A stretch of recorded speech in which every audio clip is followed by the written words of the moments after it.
Good morning guys, कैसे हैं आप सभी लोग। आज डे 2 है हमारे इंग्लिश लेसन चैप्टर 1 लैंग्वेज का। ठीक है, तो आज हम लोग पढ़ने वाले हैं क्लासिकल लैंग्वेज। हमारा आधा टॉपिक ख़त्म हो चुका था ऑलरेडी, अभी हमारा बाकी था classical language. What is the classical language? तो फर्स्ट ऑफ ऑल हम लोग देख लेते हैं क्लासिकल लैंग्वेज को कितने मतलब कौन कौन से हमारी क्लासिकल लैंग्वेज है। तो पहला है तमिलनाडु, दूसरा है तेलुगु, तीसरा है कन्नड़, चौथा है मलयालम, पांचवा है उड़िया और छठा है संस्कृत। हमारे पास टोटल 6 क्लासिकल लैंग्वेजेस हैं।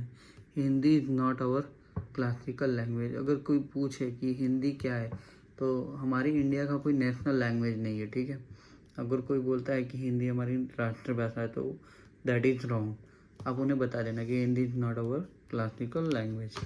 According to Indian constitution, English association official language. ठीक है, अकॉर्डिंग टू इंडियन कॉन्स्टिट्यूशन, हमारे इंडियन कॉन्स्टिट्यूशन के हिसाब से देखा जाए तो इंग्लिश क्या है, हमारी एसोसिएटेड ऑफिशियल लैंग्वेज है, जिसको बोलते हैं हिंदी में सहायक राजभाषा। ठीक है, हिंदी क्या है, तो हिंदी हमारी ऑफिशियल लैंग्वेज। क्या है हमारी हिंदी?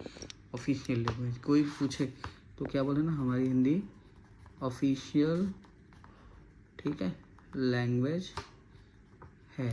ठीक, उसके बाद आते हैं according to Indian constitution, English is our associated official language, सहायक राजभाषा। ऑफिशियल लैंग्वेज में देखा जाए राजभाषा, जो अभी मैंने बताया हिंदी। ठीक है, नेशनल लैंग्वेज में there is no any national language. ठीक है, एसोसिएट ऑफिशियल लैंग्वेज क्या है? इंग्लिश, जो अभी मैंने दिखाया। हाँ, फिर आता है एक्ट।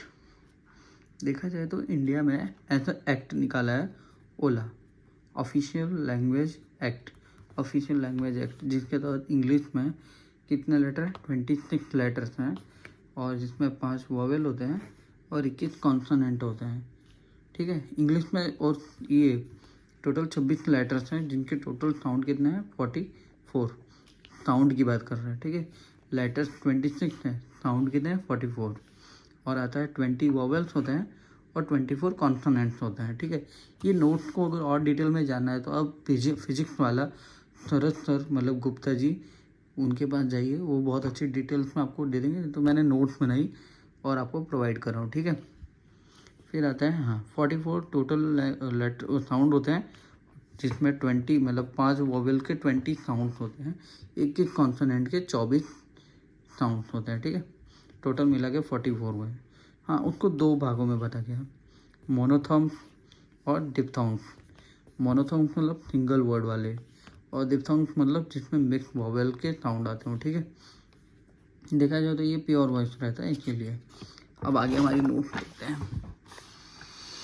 लेक्चर को ज़्यादा बढ़ाते हुए नहीं तो जल्दी ख़त्म करते हैं। According to the NCF 2005, English is our observation. देखा जाए तो अकॉर्डिंग टू हमारे नेशनल करिकुलम फ्रेमवर्क के हिसाब से, इंडिया के हिसाब से इंग्लिश को 2 भागों में बताया गया। ऑब्जर्वेशन सेकंड लैंग्वेज, एक तो सेकंड लैंग्वेज में, और दूसरा है मल्टीलिंगुअल में दिखाया गया, ग्लोबल लैंग्वेज में। मतलब ऑब्जर्वेशन के हिसाब से दिखाया गया कि सेकंड लैंग्वेज है, और मल्टीलिंगुअल के हिसाब से दिखाया गया तो ग्लोबल लैंग्वेज। ठीक है, लैंग्वेज की कुछ कैरेक्टरिस्टिक्स बताई गई है, जिसमें बताया गया लर्न, क्या learn, acquisition behaviour, system, sound, letter and sentence, para history. ठीक है, उसके बाद वोकल बताया गया है कि स्पीच। देखा जाए तो बताया गया है कैरेक्टरिस्टिक मतलब learning, acquired behaviour, system, sound, letter, sentence and easy. ठीक है, वोकल बताया गया है स्पीच। फिर every changing communication, arbitrary change होता ही रहता है इसमें, नो डाउट।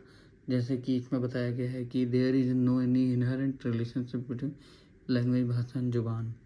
ठीक है, और फिर उसके बाद कल्चर एक्सपीरियंस बताया गया है, हैबिट्स बताई गई है, यूनिक बताया गया। ठीक है, अब बताया गया language is a broad set of specific rule for gathering speech. ठीक है, आज के लिए इतना ही रखते हैं। अगर और डिटेल में जाना है तो कमेंट करना, मैं एक और डिटेल वीडियो बना के दूंगा।